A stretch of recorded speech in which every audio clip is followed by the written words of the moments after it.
Boa noite, meus irmãos. Graça e paz em Cristo Jesus apenas. Que seja um momento do partilhar da palavra com os irmãos, seja um momento de entendermos qual é a tua boa, perfeita e agradável obra e palavra nas nossas vidas. Meus irmãos, nós vamos dar continuidade ao estudo das parábolas de Jesus. Hoje, finalizando as 7 primeiras parábolas que o apóstolo Mateus trouxe e escreveu, do Evangelho de Mateus, ele trouxe e escreveu para nós. Então eu peço que os irmãos estejam abrindo suas Bíblias, ali no capítulo 13 de Mateus, do verso 47 ao 52. Essa parábola, o reino dos céus como rede ao mar, ele não tem um sinótico, ele não tem em Lucas, ele não tem em João, e ele não tem em Marcos. É o único, nesse momento, para esses 7 aqui, é o único que não consta semelhança em outros evangelhos. Já falamos da parábola do semeador, aí depois começamos a falar sobre as parábolas do reino dos céus, como ele cita aqui, que é falando do joio e do trigo, falamos sobre o grão de mostarda, falamos sobre o fermento. Na última pregação que eu trouxe, falamos sobre o tesouro escondido e a pérola de grande valor. E isso está extremamente ligado à questão do reino dos céus. É semelhante a, e ele descreve dessa forma. Vamos ler o texto. Então vamos lá, verso 47, vamos até o verso 52. O reino dos céus é ainda semelhante a uma rede que foi lançada ao mar e apanhou peixes de toda a espécie. E quando já estava cheia, os pescadores a arrastaram para a praia e, assentados, escolheram os bons para os cestos e jogaram fora os ruins. Assim será no fim dos tempos. Os anjos sairão, separarão os maus dentre os justos e lançarão na fornalha acesa. Ali haverá choro e ranger de dentes. Então Jesus perguntou: vocês entenderam todas essas coisas? Eles responderam: sim. Então Jesus lhes disse: por isso, todo escriba instruído no reino dos céus é semelhante a um pai de família que tira do seu depósito coisas novas e coisas velhas. Senhor, essa é a tua palavra, louvamos a ti. Faça a tua obra, ó Pai, teu Espírito venha em teu povo, ó Pai. Estamos aqui diante do Senhor. Que as palavras dos meus lábios, o meditar do meu coração, sejam agradáveis na tua presença, Senhor, rocha minha, redentor meu. Amém.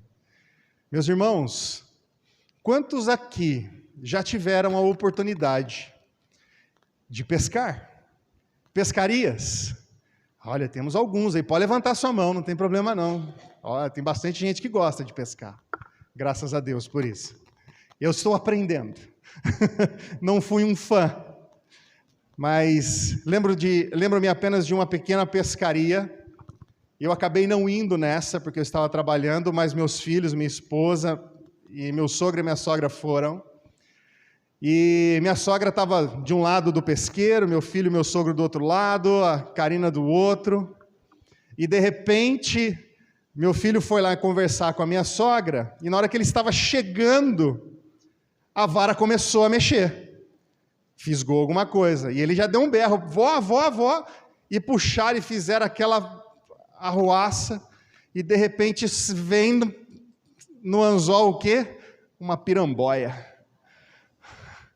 Parece uma cobra toda horrorosa.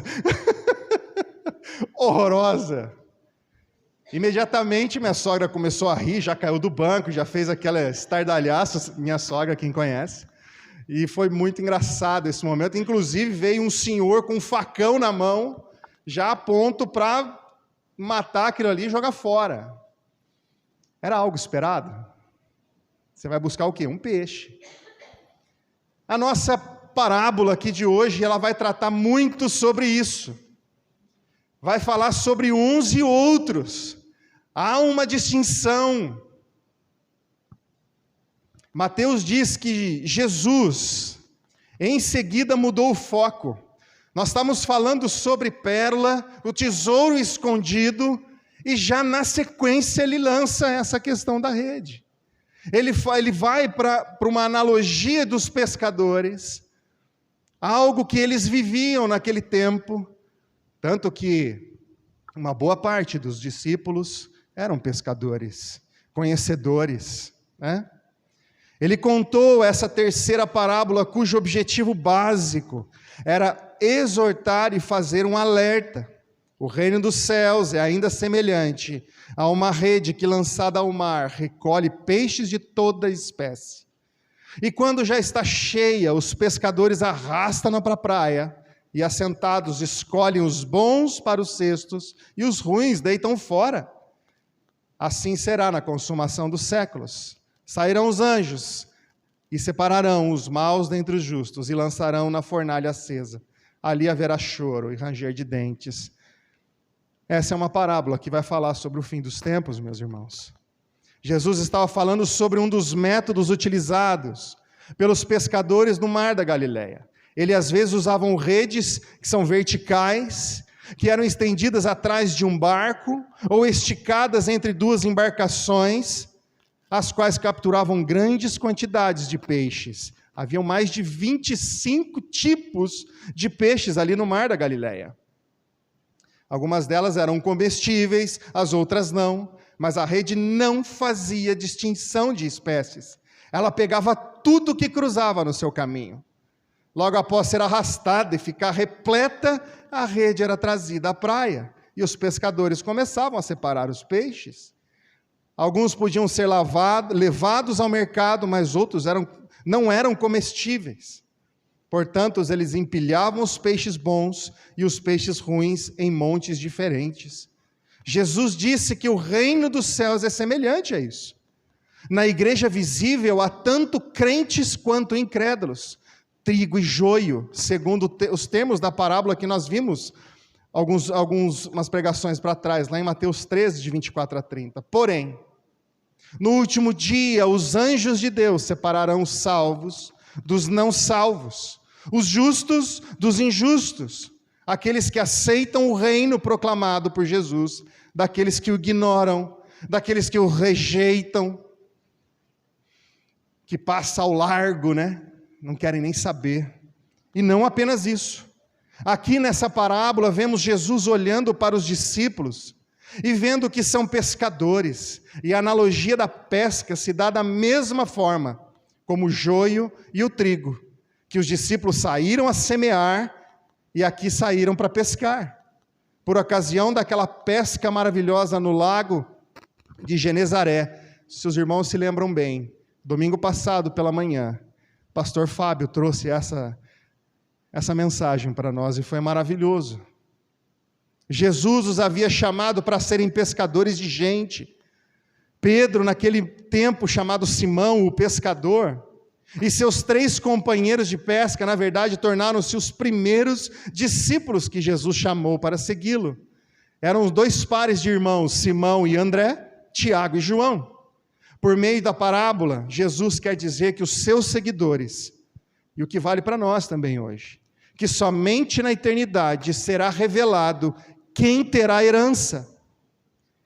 Eles não deveriam começar a separar os peixes. O que Jesus disse para eles em Marcos 1,17 é o seguinte: segue-me e eu os farei pescadores de homens. Isso mostra que Jesus, com uma metáfora de pesca, descreve assim a tarefa que ele e os seus discípulos realizavam. E é claro, quando se pesca com uma rede, não se pode selecionar o pescado. Pensa bem, meus irmãos, tinha motor de popa? Não tinha nada, era no braço. Tinha que ter gente remando e tinha que ter gente segurando a rede. Então assim, era uma dificuldade imensa você operacionalizar isso. Mostra que Jesus, com essa metáfora, né, é claro que quando se pesca com uma rede não se pode selecionar o pescado. A pesca conterá peixes de tudo que é espécie. Da mesma forma, os homens devem estar dispostos a lançar sua rede, em todo o campo da sociedade humana. Isso nos faz pensar nessa parábola do grande banquete que Jesus conta para a gente lá em Mateus 22, de 1 a 10, na qual se convida todos os que passam casualmente por aquelas encruzilhadas e caminhos. São chamados, mas há muitas desculpas. A missão de Jesus e de seus discípulos implica, lógico, um chamado indiscriminado aos homens, de todas as classes, de todas as condições, raças, línguas, cores. O chamado existe para todos. A graça comum está diante de todos. Cabe-lhes pescar tudo o que conseguirem alcançar. A separação fica reservada para o juízo final. Meus irmãos, existe um processo de seleção, que isso fique bem claro. E eu não quero que isso seja um peso para cada um de nós. Nunca se ouvirá neste púlpito que Deus escolheu a todos, ou que todos serão salvos. Isso é uma heresia antiga, isso é um universalismo. Infelizmente, eu já ouvi de boca de pregadores, falsos mestres, que todos serão salvos no final dos tempos. E a palavra de Deus não fala nada sobre isso. O mais conhecido verso da Bíblia, João 3,16, nos aponta que somente os que crerem no Filho de Deus terão a vida eterna. Portanto, todos vão crer? Não. Sabemos quem vai crer? Não. Sabemos quem creu? Não. E aqui nessa passagem não é diferente. Jesus fortalece como é o reino dos céus. E é interessante o fato daqueles que dão fruto, se mostram verdadeiramente seguidores. Seus frutos aparecem no tempo devido. E a gente vê diversos textos de Jesus nos dando um discernimento entre os possíveis discípulos de Jesus. Vamos a alguns exemplos. Em Marcos 10, 17 a 22, chega um jovem rico, um homem rico, que reverencia Jesus e lhe pergunta pelo caminho da vida. E Jesus lança prova para a vida dele, convidando-lhe a abandonar suas riquezas. Ele não abandona. Em Mateus 8, de 19 a 23, então, aproximando-se dele, um escriba disse a Jesus: Mestre, vou segui-lo para onde quer que o Senhor for. Mas Jesus lhe respondeu: as raposas têm as suas tocas e as aves do céu têm os seus ninhos, mas o Filho do Homem não tem onde reclinar a cabeça. E ele imediatamente caiu fora. E outro dos discípulos disse: Senhor, deixe-me ir primeiro sepultar o meu pai. Mas Jesus lhe respondeu: siga-me e deixe que os mortos sepultem os seus mortos. Jesus entrou no barco e os seus discípulos o seguiram. Será que esse conseguiu? Outro ainda, que deseja ir à sua casa para se despedir, e escuta essa resposta: ninguém que, tendo posto a mão no arado, olha para trás, é apto para o reino de Deus. Quando Jesus chama, só vai. Só vai. Desculpas e mais desculpas estão vindo, aparecem. Nosso coração é inclinado a seguir os nossos padrões da sociedade, mas Jesus, ele é enfático, ele só tem um plano, e ele vai ser o único caminho, verdade e vida para nós.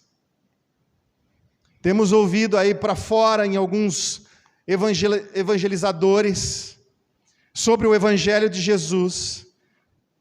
É algo simples, é algo sossegado. É só vir na igreja que dá tudo certo. É só levantar a mão no apelo, fazer uma oração que você estará salvo. E outros clichês. Porque uma vez salvo, salvo para sempre. Então eu vivo como um demônio. E está tudo certo. Por quê? Porque eu ouvi dessas coisinhas. Pois o pastor disse que se eu cumprisse esses passos, estaria salvo e salvo para sempre. Mas esquecem-se de que o mesmo Jesus que oferece a salvação para aquele que crê, é o mesmo que diz: se quiser vir após mim, tome a sua cruz e siga-me. E isso é o caminho de morte, meus irmãos.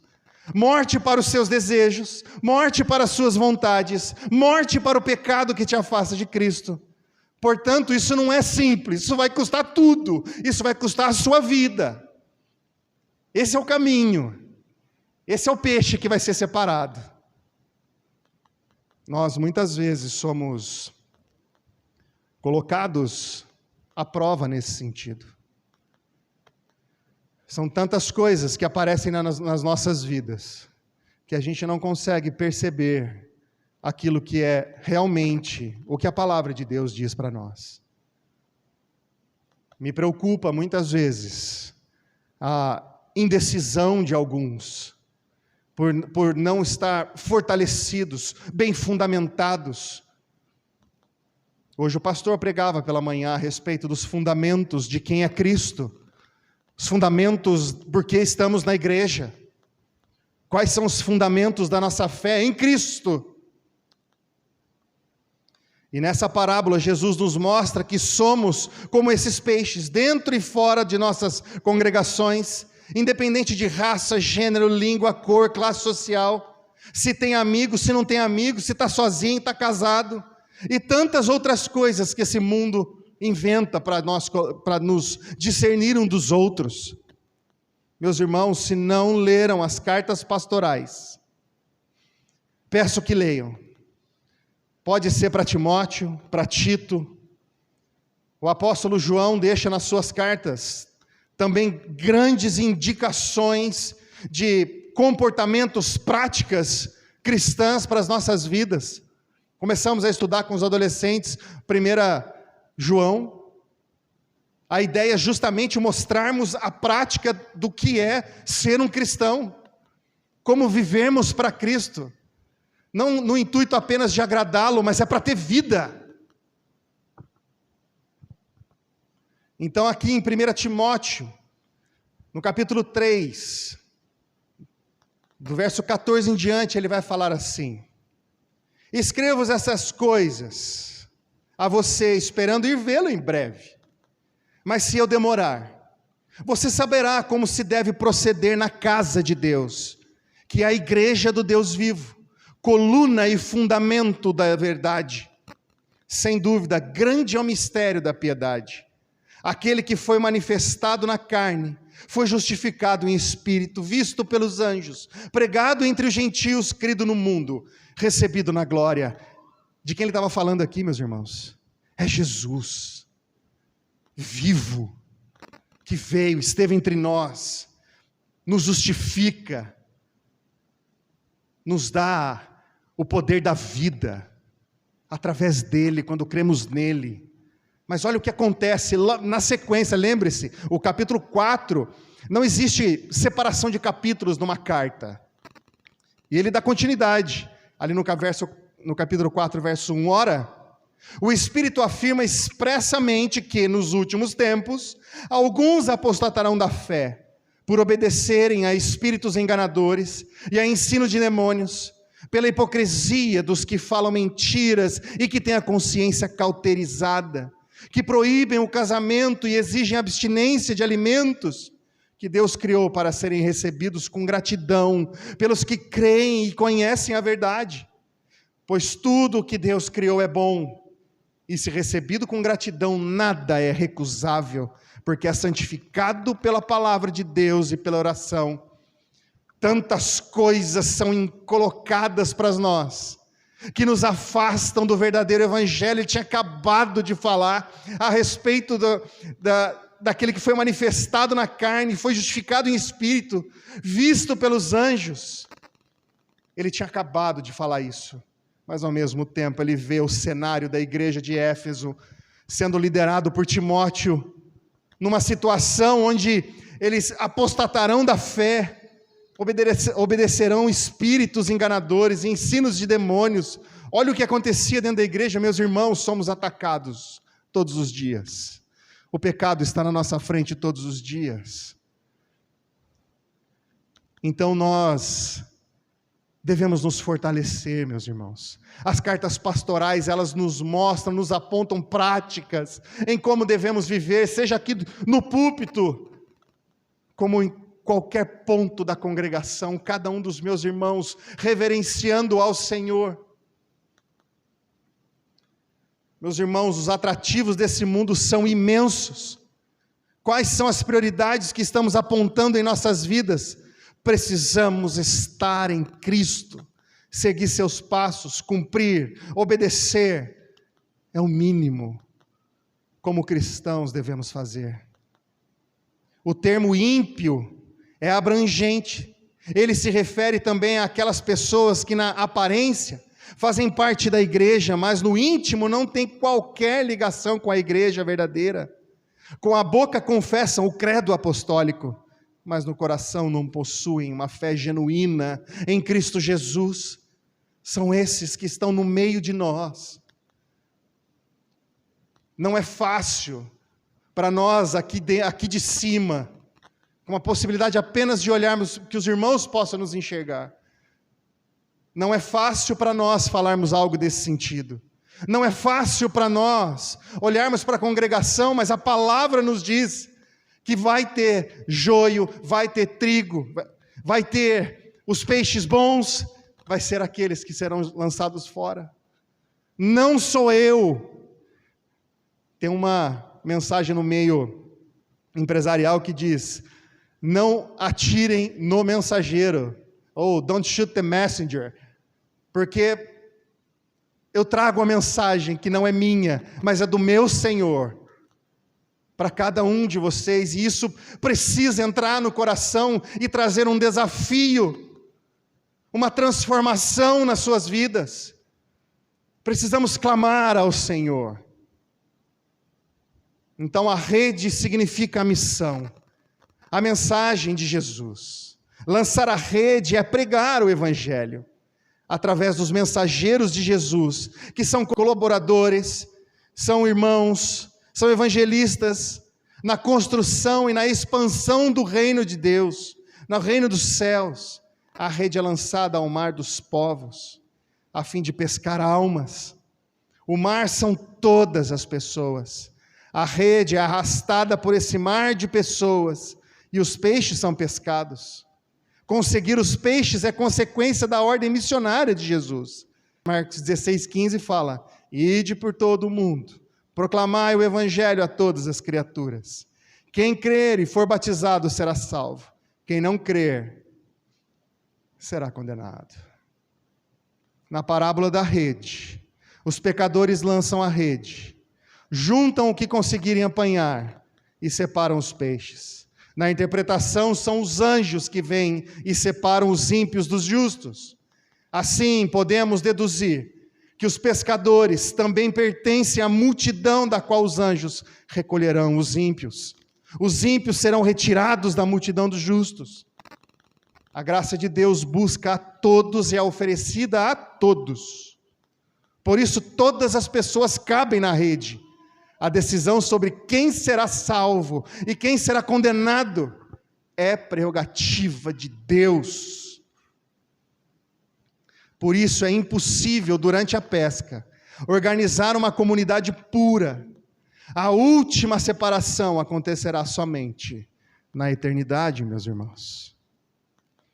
Essas pessoas são como aquelas descritas na parábola do semeador. Tem o coração endurecido, que é o solo à beira do caminho. São cristãos apenas superficialmente, o solo rochoso. Amam os bens e os prazeres do mundo, o solo cheio de espinheiros. Estão na igreja, mas não pertencem a ela. No dia do juízo final, os anjos de Deus virão e separarão do povo de Deus e os lançarão no fogo ardente, reservado para eles. Enquanto o sal da palavra de Deus não atuar contra a podridão do meu eu, e tome essa palavra para você, meu irmão, enquanto o sal da palavra não salgar e tirar esse ego, nós não fazemos parte. Então precisamos do Senhor. Há o perigo de a nova vida regredir, de a fé apodrecer. Os maus são lançados na fornalha. A fornalha acesa significa perdição eterna. E aqui tem alguns versos que comprovam isso. Diz o seguinte, Mateus 25, 41. Há uma sentença aqui. Retirai-vos para longe de mim, malditos, para o fogo eterno que foi preparado para o diabo e seus anjos. Mateus 5, 22 diz assim, eu, porém, lhes digo, que todo aquele que se irar contra o seu irmão estará sujeito a julgamento, e quem insultar o seu irmão estará sujeito a julgamento do tribunal, e quem o chamar de tolo estará sujeito ao inferno de fogo. Mateus 10, 28 diz assim, não temam os que matam o corpo, mas não podem matar a alma. Pelo contrário, temam aquele que pode fazer perecer no inferno, tanto a alma como o corpo. Mateus 18, 9 diz assim, e se um dos seus olhos leva você a tropeçar, arranque-o e jogue fora, pois é melhor você entrar na vida com um só dos seus olhos, do que tendo os dois, ser lançado no inferno. Mateus 23, 15 diz assim, ai de vocês, escribas e fariseus hipócritas, porque vocês percorrem o mar e a terra para fazer um prosélito, e uma vez feito, tornam filho do inferno 2 vezes mais do que vocês. E por último, Mateus 23, 33, ele dizendo para os fariseus, serpentes, raça de víboras, como esperam escapar da condenação do inferno? Lá em Apocalipse, afirma sobre o lago de fogo, no qual serão lançados um dia o diabo e todos os sedutores e seduzidos, e todo aquele que não foi encontrado, inscrito no livro da vida, foi precipitado, lançado ao lago de fogo. Portanto, esse texto, essa parábola nos diz claramente sobre os últimos dias e o quanto está próximo o nosso Senhor. Que possamos refletir nisso, meus irmãos. E algumas aplicações a gente tira disso daqui. Aprendamos com essa parábola que todas as assembleias de cristãos professos devem ser consideradas corpos mistos. Todas as igrejas contêm peixes bons e ruins, convertidos e não convertidos, filhos de Deus e filhos deste mundo, que devem ser descritos e tratados de forma distinta uns dos outros. Dizer a todas as pessoas batizadas que elas nasceram de novo, que possuem o Espírito de Deus, que são santas e membros do corpo de Cristo, na luz de uma parábola como essa, com certeza, para mim é inconcebível. Eu não posso dizer isso dos irmãos, ninguém pode, é só o Senhor, e isso precisa ficar claro, meus irmãos, porque às vezes, por estarmos tanto tempo dentro de uma igreja, nos acostumamos a essa igreja, à rotina dessa igreja, dizemos paz, quando não há paz, graça e paz, mas nós não sabemos, nós replicamos porque eu creio naquilo que Deus fez em minha vida, mas eu não posso dizer exatamente a mesma coisa dos irmãos, porque cada um dará conta de si diante do Senhor, e é melhor que seja assim, é mais sábio que seja assim. Seria mais fácil eu simplesmente, levantou a mão, sejam bem-vindos, vocês são membros dessa igreja e são herdeiros do céu. Apesar disso, porque eu já ouvi isso, o Senhor, com misericórdia e graça, me trouxe para perto dEle. E eu tenho certeza que os irmãos também já ouviram algo nesse sentido. Mas apesar disso, o Senhor tem salvado, o Senhor tem acrescentado.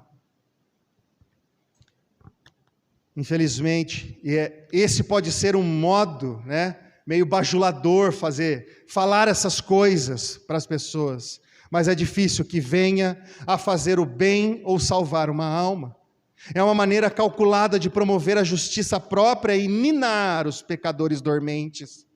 Nós, como ensinadores, se fizéssemos isso certamente, nós vamos subverter o pleno ensinamento de Cristo, isso é nocivo para a igreja. Então eu aqui, diante dos irmãos, ensinando, pregando a palavra, e cada um dos meus irmãos que compartilham esse lugar comigo, tem exatamente o mesmo pensamento, sabendo que os irmãos vão ouvir da mensagem e prestar contas ao Senhor. Se arrependem quanto a tempo. Que tenhamos como princípio nunca estar satisfeitos com uma ligação meramente externa com a igreja. Podemos estar dentro da rede, mas não pertencer a Jesus Cristo. Milhares de pessoas recebem a água do batismo sem que jamais sejam lavadas na água da vida. Muitos participam da comunhão do pão e do vinho, à mesa do Senhor, mas nunca se alimentam de Cristo pela fé. Somos convertidos? Somos peixes bons? Essa é a grande pergunta que precisa de uma resposta genuína, sincera. E não é para mim ou para qualquer um aqui dentro dessa casa. Não vai demorar muito e a rede será arrastada para a praia. Então o caráter da religião de cada homem será finalmente exposto. Haverá eterna separação entre os peixes bons e os ruins. Haverá uma fornalha de fogo para os ímpios. Um grande teólogo chamado Richard Baxter alertou assim em um culto. Essas palavras tão claras. Então o que a parábola nos ensina? Ela diz que os seguidores de Jesus, aos seguidores de Jesus, vão e façam a sua tarefa diária de testemunhar uns aos outros, onde quer que estejam, tragam-nos para a igreja, façam com que se lembrem sempre da necessidade da fé e do arrependimento, que eles estejam atentos para o dia do juízo, quando então a separação entre o ímpio e o justo acontecerá. Lembre-se, quando eu falo trazer para a igreja, é para a comunidade daqueles que confessam Cristo Jesus. Como uma pessoa que confessa a Cristo, fará parte da igreja, visível e principalmente invisível. O escritor da Epístola aos Hebreus resume esse texto sucintamente, ali em Hebreus 9, 27 e 28. E assim como aos homens está ordenado morrerem uma só vez, vindo depois disso o juízo, assim também Cristo, tendo se oferecido uma vez para sempre, para tirar os pecados de muitos, aparecerá a segunda vez, sem pecado, aos que aguardam para a salvação. Amém, meus irmãos? E por fim, como está escrito ali no verso 51, olhem aí, Mateus 13, 51. Entendeste todas essas coisas? Responderam sim. Entenderam, meus irmãos? Os discípulos entenderam o que essas parábolas do reino dos céus significavam. Tiveram oportunidade de sentir e captar algo das verdades divinas.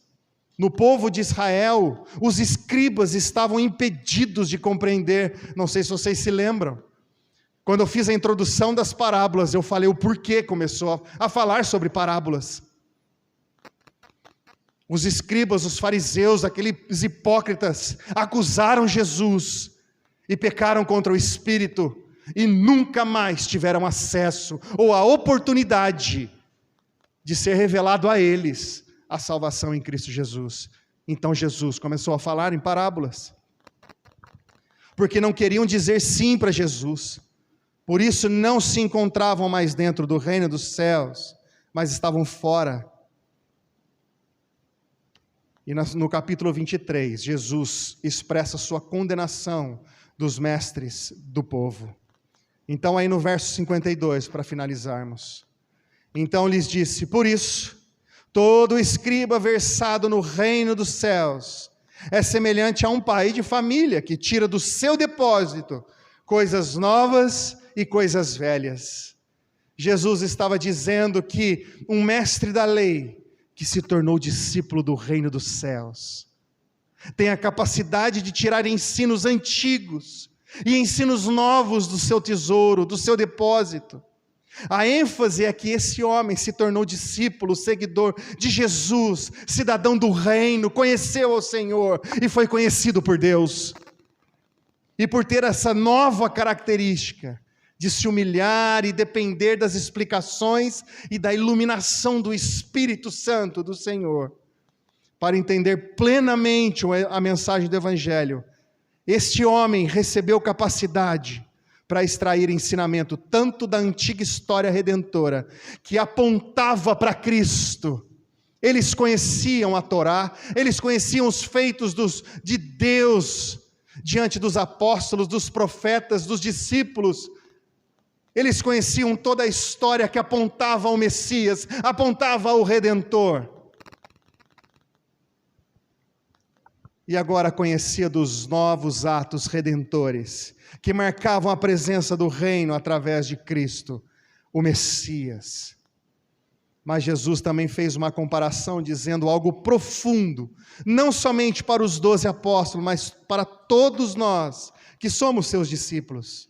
Anteriormente, Jesus já havia nos comparado aos profetas e aos justos do Antigo Testamento. Agora nos comparou com os escribas. Sim, nós. Assim como os mestres da lei ensinavam aos outros, Jesus diz que nós, sendo semelhante aos escribas, discípulos, também temos a tarefa de passar adiante o que aprendemos dele. Jesus mostrou que estava preparando aqueles discípulos, e obviamente todos nós que somos seus discípulos, para serem discipuladores, fazendo discípulos de todas as nações, como diz Mateus 28, 20. E essa tarefa cabe a nós, meus irmãos. E a ordem é clara: fazei discípulos de Jesus Cristo.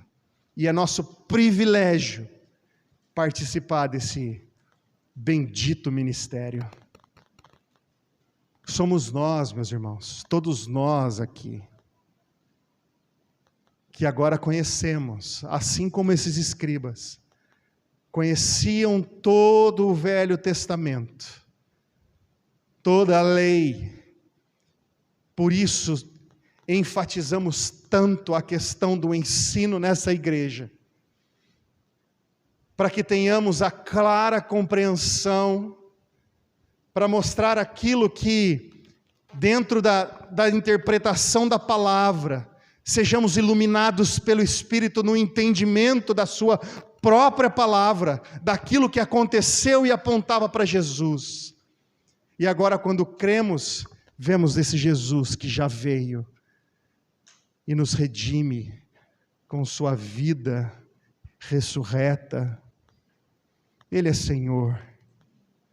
Então essa parábola, ela nos aponta que somos os peixes que cremos. Espero que você possa dizer isso também. Que cremos no Senhor, que estaremos com o Senhor por toda a eternidade. Amém, meus irmãos? Feche seus olhos. Bendito Deus, eterno e poderoso Pai, nós louvamos a Ti, ó Deus. Estamos diante do Senhor, o Senhor está presente aqui, é o Teu Espírito que age em nossas vidas. Pois cremos no Senhor, ó Deus, sonda os nossos corações, vê se há em mim, em nós, algum caminho mau, ó Pai, e nos traga de volta para Ti, se for encontrado, ó Pai, algo que desabone, que há pecado diante do Senhor, que o Senhor, ó Deus, possa abrir os nossos corações em arrependimento e fé na Tua palavra, em Cristo Jesus. Que o Teu Espírito faça esse trabalho de transformação nesta casa, e aonde mais o Teu Evangelho for pregado, ó Deus. Estamos diante do Senhor. Nós o amamos e louvamos, adoramos ao Senhor, ó Deus. Viemos aqui para isso, pois reconhecemos em Cristo a nossa esperança eterna, a nossa vida eterna. Não porque pertence a nós, mas porque o Senhor nos garante isso, através de Cristo. Então confiamos na obra redentora de Cristo, porque nas minhas vestes eu apodreceria, eu seria lançado longe. Ó Deus, confronta os nossos corações, nos dê plena certeza e convicção disso, ó Pai. Precisamos do Senhor. Neste mundo mau, ó Pai, nós possamos, diante do Senhor, reconhecer o Deus vivo e verdadeiro que há em Cristo Jesus. Pai eterno, trabalhe as nossas vidas. E em nome de Jesus, pedimos e agradecemos. Amém, ó Deus. Amém, Senhor.